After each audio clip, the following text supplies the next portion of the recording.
alegría muy grande dirigirme esta tarde a todos vosotros para presentar esta segunda sesión en estas 35ª jornadas de teología del Instituto Teológico de Murcia, que os recuerdo han sido organizadas en honor, como gratitud, a todos los profesores franciscanos de este centro. Desde aquí, pues nuestro agradecimiento a su labor docente, investigadora, a todo lo que nos han enseñado y de ellos hemos aprendido. Así que desde aquí, nuestro más cariñoso recuerdo a todos.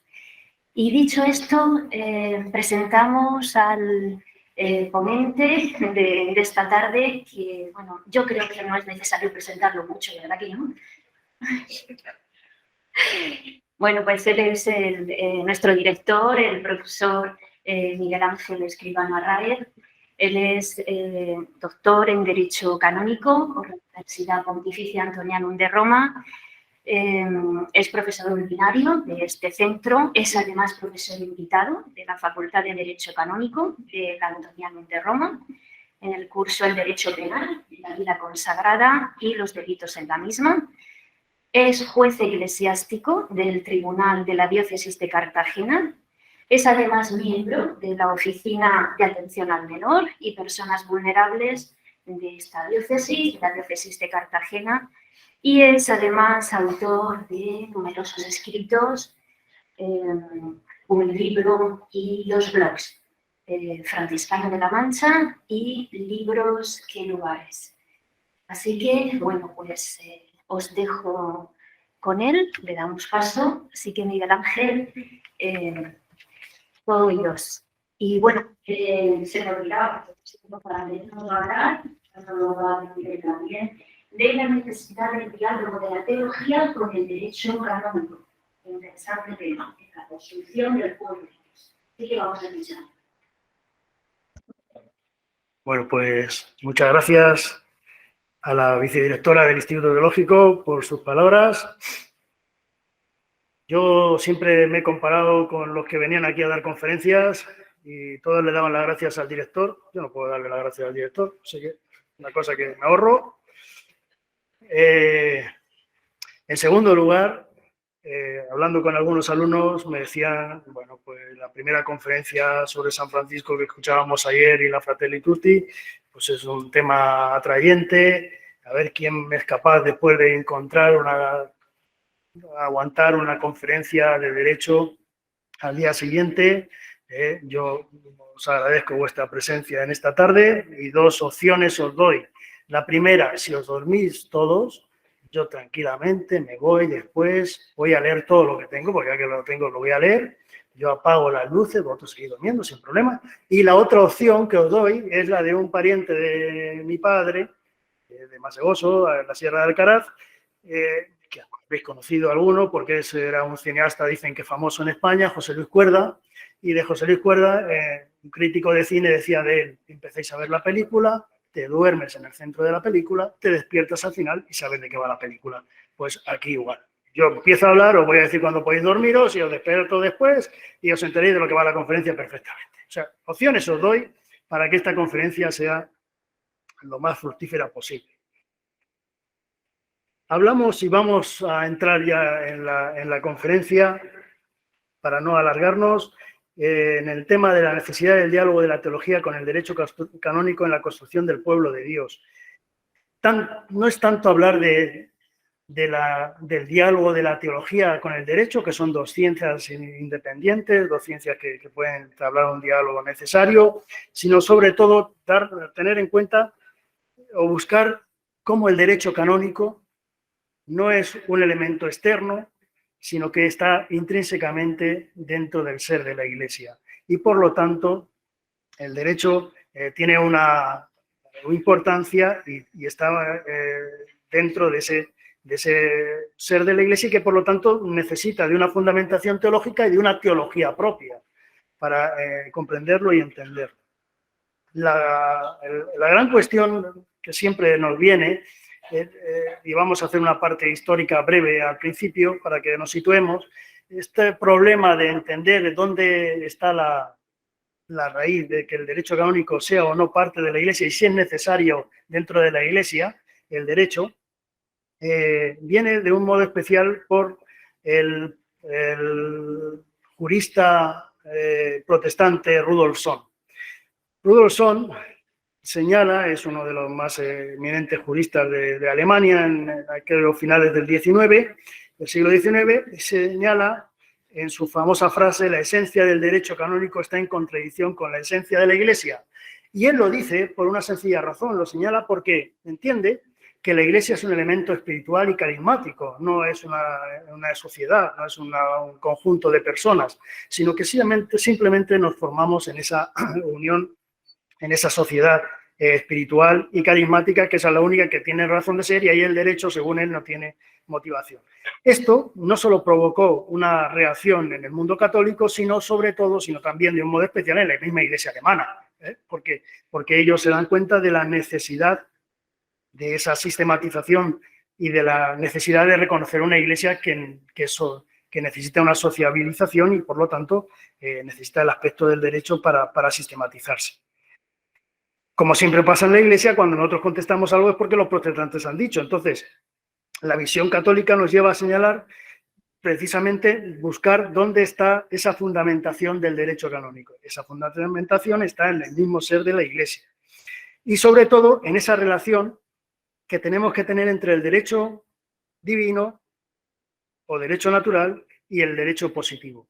Tener en cuenta una cosa: cuando se habla de derecho natural, normalmente se habla de la ley natural. Para nosotros, la ley natural, el derecho natural es el derecho divino. ¿Por qué? Porque no es solamente aquello que las personas llevan dentro de sí y aplican en su vida para ser buenos y para relacionarnos, sino que el derecho natural para nosotros está enriquecido con la revelación de Cristo. En ese enriquecimiento nosotros ya no podemos hablar de un simple derecho natural, sino de un derecho divino. Y por lo tanto no podemos pensar en una sociedad que esté ajena a una sistematización y a un derecho. El autor principal católico es Klaus Mersdorf, y Mersdorf lo que nos señala de un modo especial es la importancia de resaltar la base de la palabra y el sacramento como elementos conformadores de la constitución de la Iglesia, y descubre la esencia misma de la teología de la Iglesia. Mersdorf, desde la Escuela de Múnich, y desde esa base de reflexión, contesta a Rudolf Sohn, señalando que el derecho en la Iglesia, el derecho canónico, tiene en la base el derecho divino. Y se fundamenta, evidentemente, en esa palabra y en ese sacramento de la Iglesia, creando una obligación tanto para el individuo como la comunidad. Otro elemento que nos diferencia del protestantismo.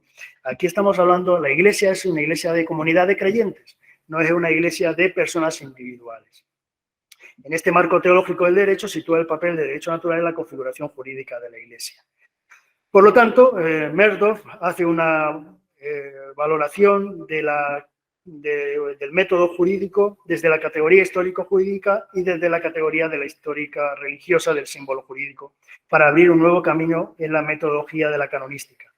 Pero desde los años 40 del siglo pasado hasta el Concilio Vaticano II se paró. No se reflexionó más sobre esto. Y eso es una lacra que llevamos todavía desde la misma Iglesia en la reflexión de la fundamentación teológica del derecho. Y os lo explicaré a continuación, los que permanezcáis despiertos, porque es la parte donde os podéis dormir. Bien, antes de dormiros, deciros, el Concilio Vaticano II, ¿qué tiene el Concilio Vaticano II? Juan XXIII, cuando inaugura el concilio, lo que primero que hace es hablar de la necesidad de la reforma de un nuevo Código de Derecho Canónico. El Código de Derecho Canónico del año 1917 está caduco, no sirve para nada. Fue un código que nace agotado para las nuevas iglesias que están surgiendo en América, tanto en América del Norte como en la América Latina y por supuesto, en Asia o en África. No da respuesta el Código del 17, un código agotado desde ese momento. Juan XXIII señala esa necesidad. Y el Concilio Vaticano II lo muestra de una manera especial en la Constitución Apostólica Lumen Gentium y en el decreto de la formación de los seminarios. En los dos señala la necesidad de que la sociedad necesita de órganos jerárquicos, necesita de que la iglesia terrestre se signifique con la iglesia enriquecida de los bienes celestiales, y que la iglesia celestial y la iglesia terrestre son dos cosas iguales, y por lo tanto es necesaria la visibilización de la iglesia. No podemos pensar solo en una iglesia espiritual. Y este es lo que nos dice el Concilio Vaticano II, a partir del cual, como bien sabéis, hablamos del pueblo de Dios. ¿Por qué hablamos del pueblo de Dios en el Vaticano II y se insiste en que la iglesia a partir de ese momento es el pueblo de Dios? Porque cada cristiano vive el encuentro con Cristo, un encuentro que es íntimo, pero sobre todo es el origen de la relación de la fraternidad. Y aquí tenemos dos elementos que van a ser fundamentales en las reflexiones de esta tarde, que es la misión y la comunidad. La misión y la comunión. Dos elementos que son necesarios. ¿Por qué? Otra cosa, esto del pueblo de Dios no es un invento del Vaticano II. No, esto lo inventa Cristo. Desde los orígenes está esto. Es decir, Cristo que crea una fraternidad, los 12 apóstoles que son, una comunidad. Y ahí es el pueblo de Dios, escogido por Dios. Entonces, no estamos hablando de una cosa nueva, estamos hablando de algo que recuperamos los católicos. Y esto es importante. Unido a eso, darnos cuenta que como pueblo de Dios, eso lo sabemos todos, yo soy de pueblo y en mi pueblo tenemos unas tradiciones, conozco a mis abuelos, sé de dónde vengo, pues nosotros como creyentes tenemos una estirpe, tenemos una raíz, tenemos unos vínculos y esos vínculos hacen que nos movamos como comunidad y que como comunidad nos preocupemos en la solidaridad, en el bien común, que es buscar la dignidad de la persona, buscar que las personas tengan su lugar dentro de la iglesia. Y por lo tanto no podemos vivir únicamente del futuro, de lo que vendrá, que eso es el espíritu, lo espiritual, y lo espiritual, como no sabemos lo que va a pasar, no nos sirve para nada. Nos sirve el hoy, el aquí, el ahora, y el ser capaces de ir caminando y construyendo la iglesia. Por lo tanto, la idea del derecho natural, partimos del hecho de que está a la base del derecho canónico, al igual que la persona humana, como ser real, necesita de la relación con los demás y necesita de una relación con Dios porque está en la naturaleza conferida por Dios ese ser relacional. Por lo tanto, hablamos del principio teológico que se nos dice que la gracia no destruye la naturaleza, sino que la perfecciona. El derecho, por lo tanto, está vigente en la Iglesia desde esa base antropológica y se va perfeccionando continuamente y va creciendo en el ser eclesial. Conforme vaya avanzando, irá creciendo. ¿Por qué? Porque lo importante del derecho en la Iglesia es que tiene la base del derecho divino. Si no tiene la base del derecho divino, el derecho en la Iglesia no sirve para nada. ¿Por qué? Porque estaríamos hablando de un elemento subjetivo. Lo que a mí se me ocurre es lo que plasmamos. Y eso no sirve para nada. Nosotros, hay un derecho en la Iglesia que plasma o que nos muestra la realidad del derecho divino. Y eso es lo fundamental. Por eso, Vincenzo del Giudice, profesor, decía que el ordenamiento jurídico está constituido exclusivamente por las normas puestas por el legislador, un disparate como otro cualquiera, porque entonces el legislador puede legislar de todo. Y entonces la revelación sería un acto jurídico, y no lo es. No vayamos a pensar que todo es un acto jurídico, no es así. Entonces, tenemos que irnos al profesor Herbada de la Universidad de Navarra, que señalará que el paso del derecho divino al derecho humano es cuando la Iglesia toma conciencia de que el derecho canónico toma el derecho divino como referencia crítica. Por ello necesita de una formalización que lleve a la fuerza de la social condicionada a la buena voluntad y al sentido de la justicia, porque el derecho canónico, que parte del derecho divino, la justicia que nos muestra es la justicia de Dios, no la justicia de los hombres. Y eso es importante a la hora de vivir el derecho. A partir de aquí, el derecho canónico lo entendemos como una realidad eclesial que está enraizada dentro del misterio de la Iglesia. Y esto presupone dos elementos. Por un lado, que el derecho positivo de la Iglesia no es algo arbitrario, sino que es la concretización del derecho divino. Y en segundo lugar, que no se debe aislar en su estudio el ordenamiento canónico, sino estudiarlo en el contexto de las fuentes de la fe, viendo siempre el conjunto de la Iglesia. Necesitamos de la fe para poder estudiar el derecho canónico. No son dos elementos distintos. El derecho canónico no se puede estudiar fuera del ámbito de la fe. Por tanto, una teología del derecho y no una doctrina general del derecho es capaz de ofrecer una fundamentación del derecho canónico de acuerdo con su esencia. Pero ¿cuál es el problema? Y aquí la primera pedra que tiro, bueno, la primera se la tiré ya a Rudolfson, pero la segunda pedra que tiro es a los propios canonistas. Nosotros somos los grandes, no somos capaces de hacer una fundamentación teológica del derecho. No lo hacemos. ¿Por qué? Porque es mucho más cómodo comentar una ley, comentar los cánones. Es más sabroso, le sacamos más enjundia. Una fundamentación teológica del derecho, tenemos que calentarnos la cabeza más de la cuenta y no lo estamos, y no se hace. No se hace esa teología del derecho. Cuando es claro que esa fundamentación tiene que tener ese aspecto eclesial y tiene que tener una interpretación eclesiológica que se da en dos elementos, la palabra y el sacramento, como os he dicho. Y esos dos elementos están en la realidad interna de la misma Iglesia. Por lo tanto, no existe una disciplina teológico-católica en la actualidad. Es un elemento a trabajar. Por eso, cuando hablamos de la relación de la teología y el derecho, claro que sí, pero que no se nos olvide. No podemos hablar de que la teología hable del derecho. Eso no sirve para nada dentro del ámbito nuestro. Lo que hay que sentarse y ser capaces de hacer una fundamentación teológica del derecho. No solamente de fundamentos del derecho, sino del mismo derecho, del ser ontológico del derecho. Cuando yo hablo del derecho, no hablo del Código de Derecho Canónico, ese tocho grande que nos sirve para sujetar las puertas y lo tenemos. No, eso no. Yo hablo del derecho, de la sistematización del ser de la Iglesia. Y eso es lo que es la tarea que tenemos que hacer, porque en esa fundamentación, en esa teología del derecho que hagamos, estaremos contemplando la misma esencia de la Iglesia. Y lo debemos hacer desde la experiencia salvífica. No cabe otra forma y otra estructura para entender esto. Y lo hacemos porque la Iglesia es un mundo de relaciones. La Iglesia es las relaciones de las personas dentro de la comunidad creyente y las relaciones con Dios.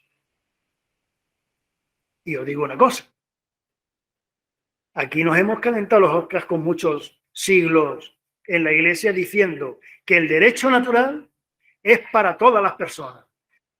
Usted nace, todos nosotros nacemos y en ese momento se nos dice, señoras y señoras, tenemos que hacer esto bien para construir el mundo bien. Esta es la construcción que tenemos que hacer todos y todos tenemos que ir todos para arriba y todos para abajo. No. El derecho natural se aplica a cada persona de manera distinta. Esto es un elemento eminentemente franciscano. ¿Y de dónde se saca este que es un elemento eminentemente? Pues se me lo saco en primer lugar porque estoy aquí arriba y estoy hablando y quiero decirlo. Y en segundo lugar, lo saco de San Francisco de Asís. Ayer se nos hablaba de él. Pero en la regla bulada se dice, o dice Francisco de Asís, el Señor me reveló. A mí. No nos reveló a todos. No, a mí me reveló. Como a ti te revela, como a ti te reveló, como al otro le reveló. Porque cada uno tenemos una tarea en la Iglesia. Al franciscanismo le pasa como a los canonistas, que hay que hacer un estudio jurídico de la regla de San Francisco.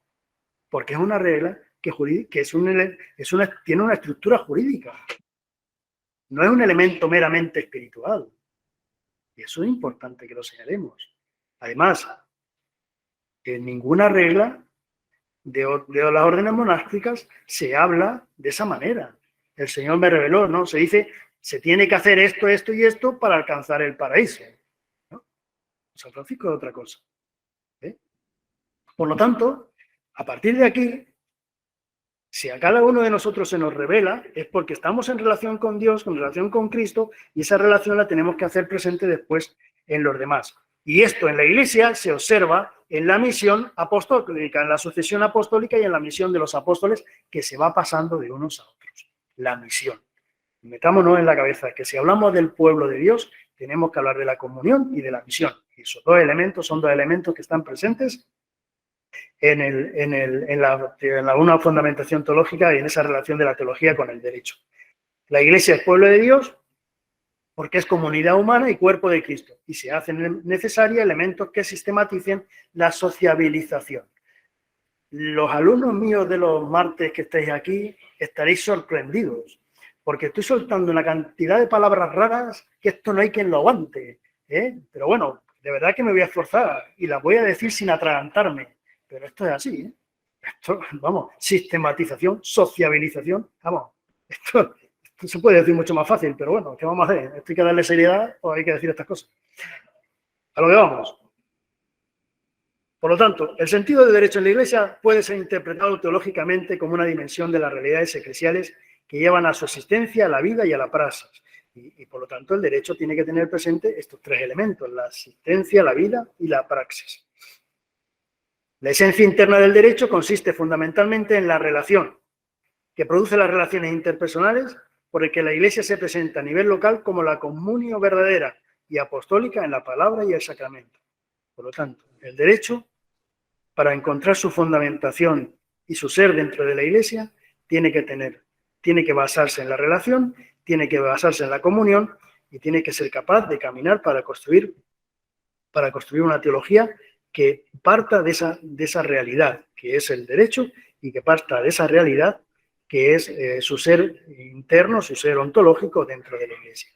Por lo tanto, el derecho canónico es, en primer lugar, una estructura que obligadamente se nos da con la misma existencia de la Iglesia y que por su dinamismo desarrolla una fuerza normativa que no es subjetiva, sino sujeta del derecho divino.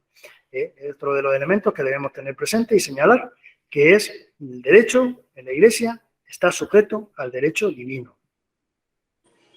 Los cabidos míos, a partir de ahora, despertar otra vez, que estamos acabando. ¿Y cuál es el instrumento para mí que puede hacer realidad esta misión, esta comunión, esta relación dentro de la Iglesia?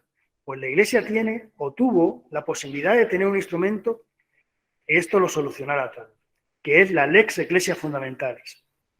Es un proyecto de ley que Pablo VI, en el año 1965, presenta como base constitucional, como carta magna que va a mantener o que va a ser la base de lo que el Concilio Vaticano II quería y lo que la Iglesia como pueblo de Dios debía vivir. Es un proyecto que no llegó a ningún sitio. Pero para mí es un elemento que hay que conocer porque es fundamental. La Lex Ecclesia Fundamentalis, mis alumnos saben que, vamos, si quieren aprobar tienen que estudiarse esto, darme más vueltas de hoja. Esto es fundamental. Porque es un proyecto, la Lex es una ley constitucional que por su propia naturaleza exige la proclamación de los derechos fundamentales de la persona, reconoce explícitamente las consecuencias jurídicas de la vocación de todo hombre y los derechos de las diversas vocaciones en la Iglesia, los ministros sagrados, los religiosos, los laicos. La ley recogerá los principios del derecho divino y del derecho eclesiástico, y lo más importante, que será instaurar la base de un orden jurídico eclesial según el espíritu del concilio, de tal manera que la Lex sea auténticamente innovadora. La Lex recoge el concilio, la Lex recoge los elementos de pueblo de Dios, la vida consagrada, el sacerdocio, los laicos, y les da el sentido que tienen como pueblo de Dios. Es la Carta Magna, es la Constitución, lo que nosotros tenemos como Constitución que defiende los derechos y que da base a todas las otras leyes, en algunos casos, a todas las otras leyes que se dan en un Estado, en una sociedad, eso hubiera sido la ley. La Lex nunca hubiera sustituido al Código. El Código tendría un rango inferior, hubiera seguido existiendo, pero con un rango inferior porque su base del Código hubiera sido la Lex. Y por lo tanto, la Lex tendría un ámbito diverso de aplicación. No es un conjunto de leyes normativas, es la fundamentación teológica, es la verdadera expresión de lo que es el concilio, de lo que quería el concilio, de la vida de la Iglesia. La LEF sería lo que daría unidad a todo el sistema normativo canónico, sería, como os digo, una constitución, al estilo de la Constitución nuestra, de la Constitución española. Pues eso sería la LEF. Sería un instrumento que el problema que tenemos con ella es que no se llegó a aprobar. Porque ya digo, Pablo VI la pone en marcha, la manda a las escuelas para que se estudie, las escuelas de Derecho, y Juan Pablo II en el año 81 lo que dice, esto desde la mentalidad de Juan Pablo II, desde esa mentalidad, si es Juan Pablo II, que no estoy, no vayamos a liarla, desde la mentalidad de Juan Pablo II, no cabe una ley constitucional. Entonces la guarda y ya carece de sentido. La LEF sí que se basa en un elemento fundamental que es la misión. Es la misión del Verbo de la que surge y para la que vive la Iglesia. Entonces, en ese preámbulo de la LEF se nos marca precisamente ese elemento de la misión. La LEF tiene 3 capítulos. El primer capítulo nos hablará de la Iglesia o del pueblo de Dios, y ahí se habla 2 artículos de los fieles en general, de los laicos y de la jerarquía de la Iglesia. Y yo aquí sí quiero hacer un inciso, porque voy muy bien de tiempo, esto va a ser una maravilla. Quiero hacer un inciso aquí, porque el otro día, en una persona de cierto nivel, en una diócesis vecina nuestra, hablaba de fieles como laicos.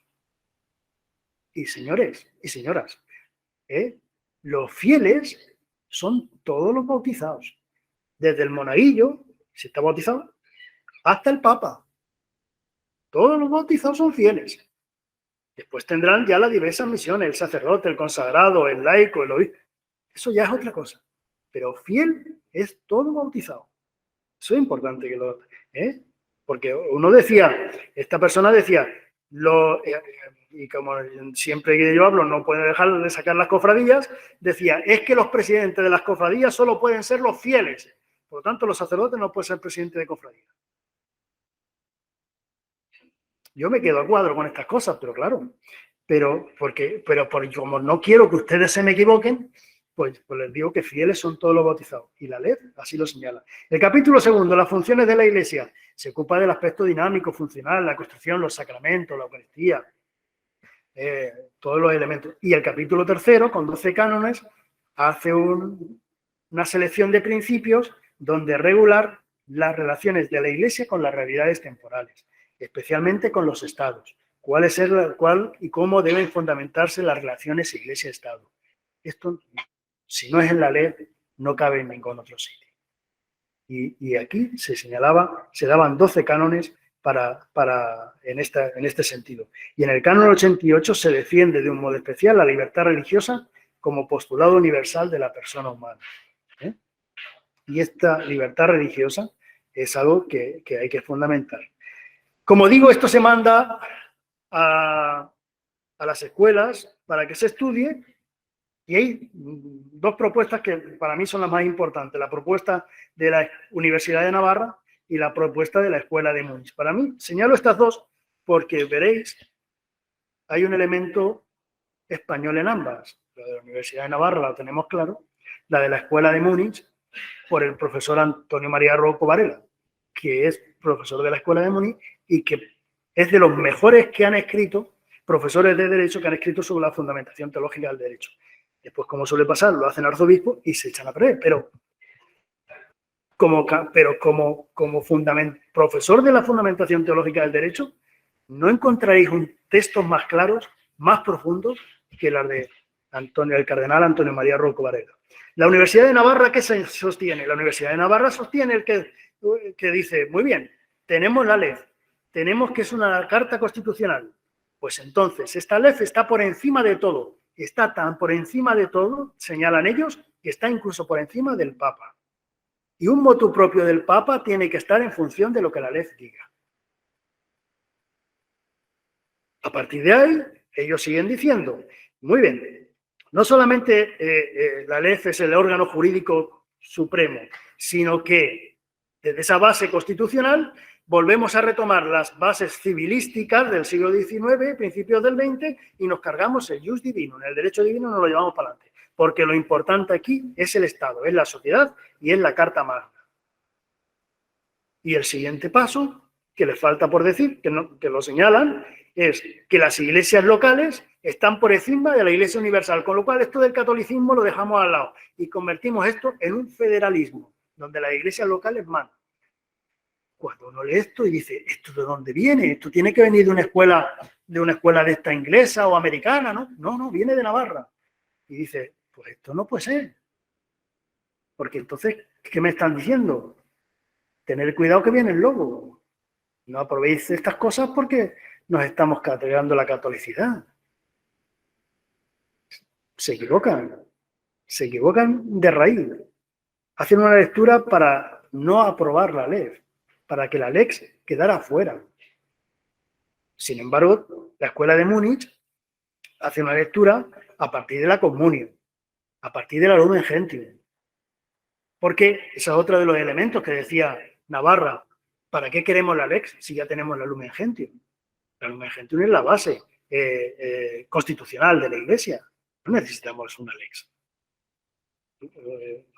La escuela de Múnich dirá, vamos a hablar de la comunión, pero apoyándonos en la lex, en la Lumen Gentium, en la Constitución Apostólica Lumen Gentium, de tal manera que se facilitan dos cosas: la relación entre las iglesias locales y la Iglesia Universal, fundamental para el desarrollo de la Iglesia como pueblo de Dios en comunión y en misión, y la concepción ministerial de la función jerárquica y su integración dentro de las comunidades eclesiales, con lo cual llegamos a decir que no solamente es una constitución jerárquica, sino que lo que tenemos que ver es el papel de todos dentro de la vida consagrada, de los laicos, dentro de la Iglesia. Y eso es fundamental. ¿Cuál es el...? Eso, hoy en día, estamos acostumbrados. Llevamos hablando de un sínodo 2 años. Sínodo, esto va a ser la repera. Pero esa sinodalidad ya existía. Y la Escuela de Múnich, en este proyecto del ex que nos presenta, ya nos habla de esta comunión. Nos habla de la necesidad de una iglesia que peregrina, que camina y que se hace visible. En dicha escuela está presente el reconocer en el derecho canónico el modus estructural de una realidad histórica salvífica, y que hacerlo no es sino la función de una fe vivida eclesialmente. Por lo tanto, la fe, la iglesia, el derecho, elementos todos comunes al ser intrínseco, al ser ontológico del creyente, del catolicismo. Y eso es la lex. Y lo que pasa es que ellos señalan también, a lo mejor ahora no hace falta una lex, sino hace falta un código de derecho canónico que responda a las necesidades de la Iglesia. Y se aprobó el código de derecho canónico en el año 83. Pero ellos señalan que hubiera sido enriquecedor tener como base de ese código de derecho canónico la lex, entendiéndola desde esa comunión y desde esa misión. Y termino, como no podía terminar de otra manera, con una frase del cardenal Antonio María Rocco Varela, que nos señala: la sistematización jurídica desde su vertiente eclesial, que es la Iglesia, se trata de un verdadero poder que obliga al hombre tanto en el foro externo como en el interno, y que configura teológicamente la comunidad eclesial, no solo en su forma visible, sino también en su realización interna.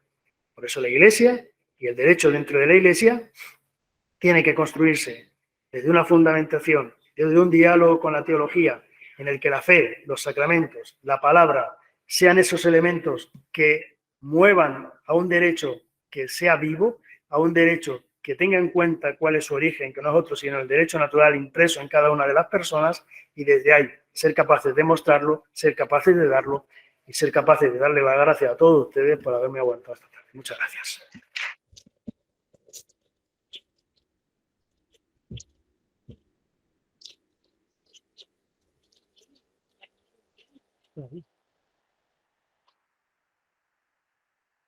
Bueno, pues yo creo que hemos aprendido un poquito más de este necesario diálogo entre el derecho canónico, la teología y las necesidades de la Iglesia. Y vamos ahora a otro punto de la tarde. Le vamos a dar la bienvenida al profesor Bernardo Pérez Andreu, el secretario general y profesor de este centro.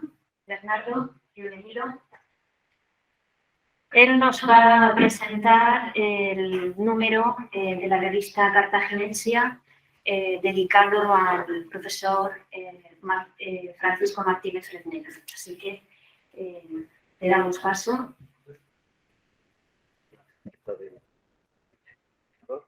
etiqueta de la revista. La pestaña arriba, la pestaña. Arriba, la pestaña. Esa. Pues.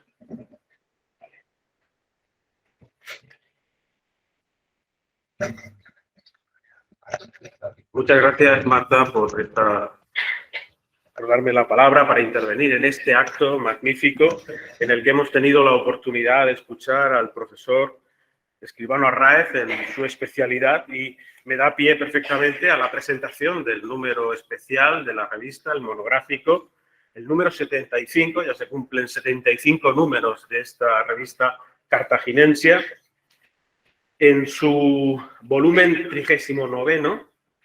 Este es la 35ª jornada de teología. Este centro cumple este año 45 años. Las jornadas cumplen 35, menos el paréntesis que tuvimos, ¿no?, de la pandemia. La revista no ha dejado de publicarse, cumple su número 75. Y estas jornadas de teología son en homenaje a los profesores franciscanos, como reflexión franciscana en la teología, que, como muy bien dice la entradilla de estas jornadas, la importancia de esta reflexión no puede quedarse encerrada en las aulas, no puede quedarse encerrado en un texto para un profesor, sino que tiene que abrirse al diálogo con la sociedad. Y para eso los padres fundadores, vamos a llamarle así, a los franciscanos homenajeados por estas jornadas, pues quiero recordar en primer lugar a los que ya no están: el padre Víctor, que nos dejó hace unos años, el padre Oliver, también es uno de los padres fundadores y sostenes de este centro, y luego los que todavía nos acompañan, gracias a Dios, el padre Riquelme, tantos años director y pilar fundamental, yo creo que el pilar más fundamental que ha tenido el Instituto Teológico de Murcia, el padre Parada, que también ha sido director de este centro, el padre Cuenca, también un pilar en la Biblia, en el estudio de la Biblia, por supuesto, el padre Rafa, que tenemos también aquí, que participará mañana, Rafael Sanz Valdivieso, y el padre Francisco Martínez Fresneda. No he citado al director actual porque no está dentro de los homenajeados. Todavía no tiene edad, por mucho que él crea, su edad será... Ganas, sí, ganas, sí. Ganas. Ah, vale, ganas. No entendía la fe con la que no la entendía.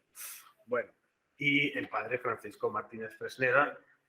Fijaos, en 1978 se funda este centro, y se funda con la intención fundamental franciscana de hacer que ese pensamiento, esa forma de vida franciscana, se inserte en la sociedad murciana, quede insertada. Y de ahí los vínculos que se han establecido, se han echado redes alrededor, y alrededor tenemos la Universidad de Murcia, y todavía hoy el profesor Parada, que yo creo que va a jubilar a todos los profesores de la Universidad de Murcia, todavía sigue siendo profesor en la Universidad de Murcia, como lo fue el padre Fresneda y el padre Oliver en su momento. Y gracias a esos vínculos se extiende, tenemos ese contacto que luego ha continuado por el esfuerzo constante del profesor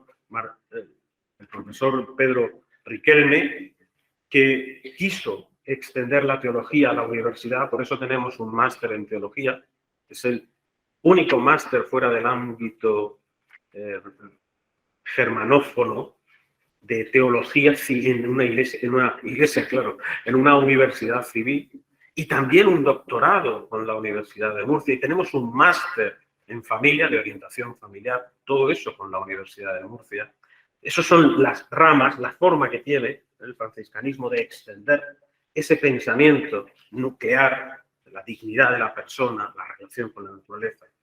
Y el otro es esta revista, la revista cartaginensia, que se extiende por todo el ámbito del pensamiento y de la reflexión, que fue fundada por el profesor Víctor y que luego tomó el profesor Francisco Martínez Fresneda y la dirigió desde el año 90 hasta que me la legó en el año 16, pero no se desentendió, porque eso de tener a la persona que ha dado luz a todo esto, tenerla cerca y esperemos que por mucho tiempo, ayuda muchísimo, porque hace más fácil el trabajo, hace más fácil conseguir objetivos, ¿no? Porque tienes, como decía aquel, te subes a hombros de gigantes y ahí es mucho más fácil mirar a lo lejos, ¿verdad? ¿Y cuál ha sido el motivo de hacer este homenaje con estos profesores. Fijaos, en este volumen, fijaos, ya es voluminoso, hay 13 colaboraciones, han quedado muchos fuera, hubiera sido imposible abarcar en un volumen de los que hoy se aceptan. La revista, como sabéis, está indexada a nivel internacional, es Q2, subiremos a Q1 si no pasa nada, gracias a las magníficas colaboraciones de los profesores franciscanos, laicos, laicas que colaboran con nosotros.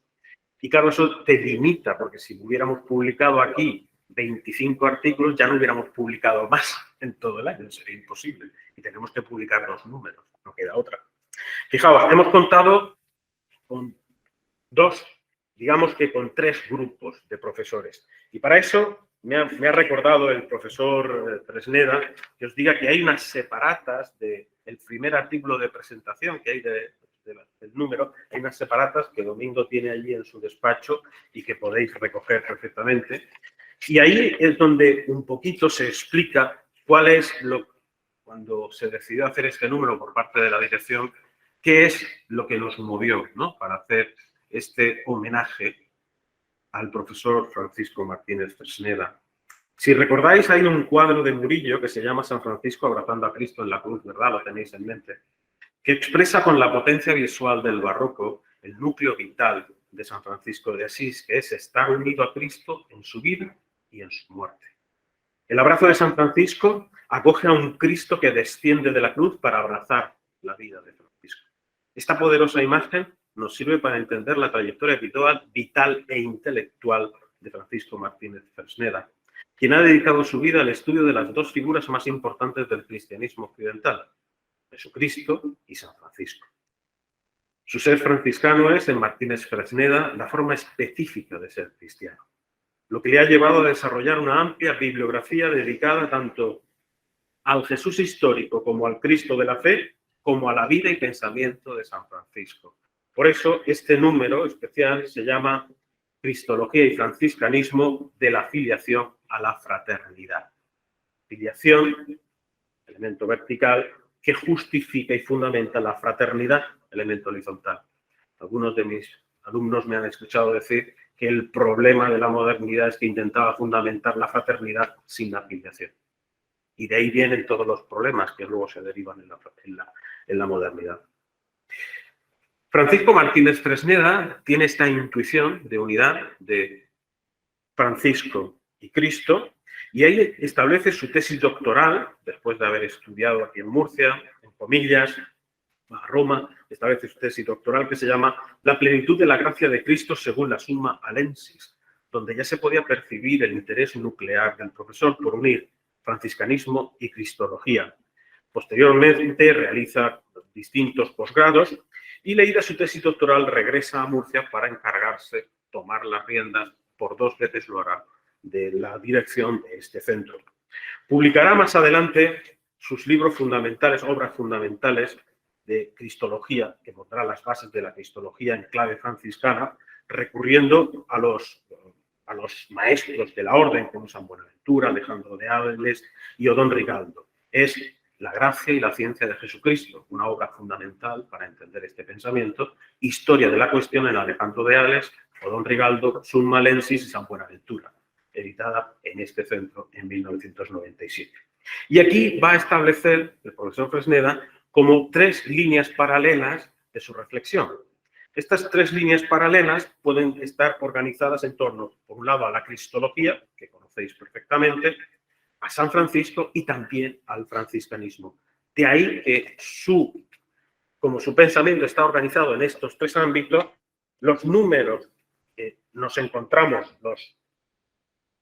las participaciones, las colaboraciones que nos encontramos en este número de la revista, estén organizadas, por un lado, en la cristología, por otro lado, en el franciscanismo y, por otro lado, en pensamiento amplio franciscano.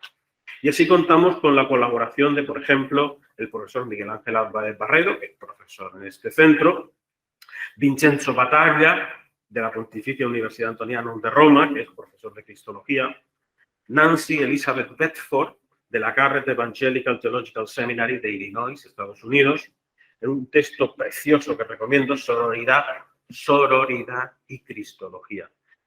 Además, es un tema que fue pedido ex profeso, se le pidió que trabajara este tema, porque es un tema poco trabajado. Es decir, si queréis leer sobre esto, tendréis que leer en esta obra.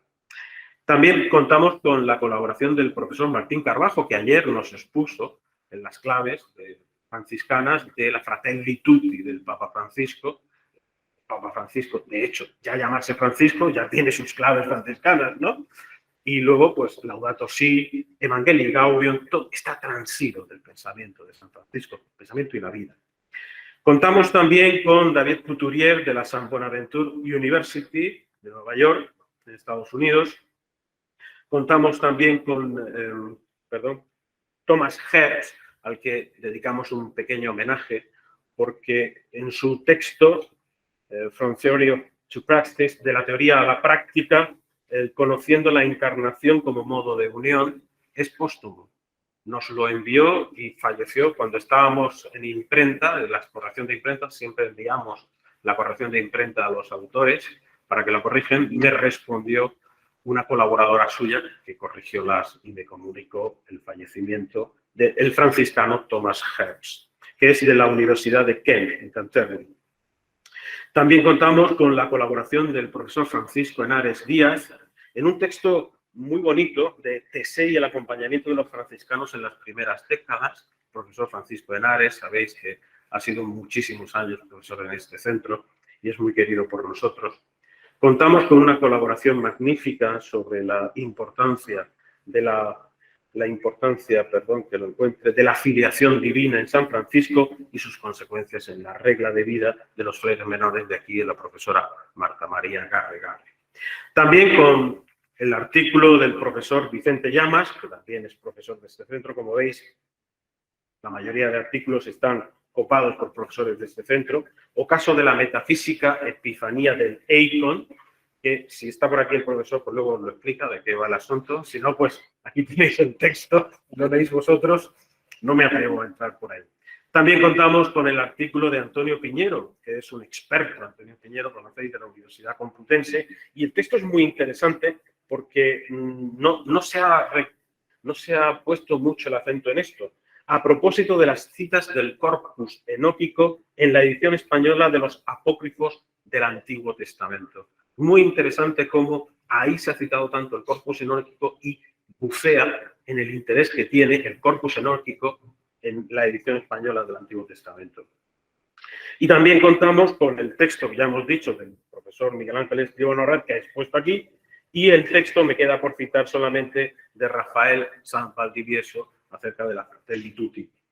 Daos cuenta que tenemos esos tres ámbitos, ¿no? El ámbito, he dicho, de la cristología, el ámbito del franciscanismo y el ámbito general de pensamiento franciscano, que nos permiten dar una visión amplia como sostén de esas líneas de pensamiento que abrió el profesor Martínez Fresneda desde allá en los años 70 con su pensamiento sobre Cristo, filiación y fraternidad en Cristo, ese magnífico libro Cristo y San Francisco.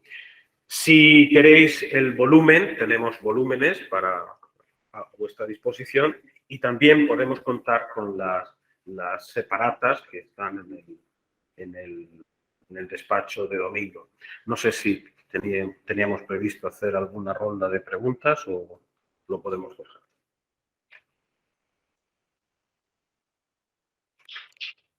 Yo creo que después de la experiencia como con el deseo de leer del profesor Martínez Fresneda, les agradecemos vuestra presencia. Yo solamente recordar que ya lo he hecho al principio, pero se me ha pasado. Entre los profesores del Instituto Teológico, que ha sido profesor de todos los franciscanos de Derecho Canónico, Pedro de Fátima Martínez. Hay que recordarlo de alguna manera porque a nivel de la Iglesia de Murcia, una personalidad dentro de ella, pero a nivel del conocimiento del derecho y de enseñarlo a todos los profesores, a todos los profesores que hemos sido desde los años 50 hasta que falleció, su último acto fue firmar las actas de su examen de derecho matrimonial. pues yo creo que es una de las personalidades importantes, como profesor electrónico, que tenemos que tener muy presente. Sobre créditos de Fátima Martínez. Os agradezco vuestra presencia y os empezamos a la sesión de mañana con Rafael Sanz y el profesor Sebastián López Talavera, que tienen la presentación del libro para presentar la siguiente vida de la forma de Santo Enrique. Que será pues, enriquecernos dentro de esta escritura franciscana y dentro de este conocimiento de la escritura. Muchas gracias y hasta la siguiente noche.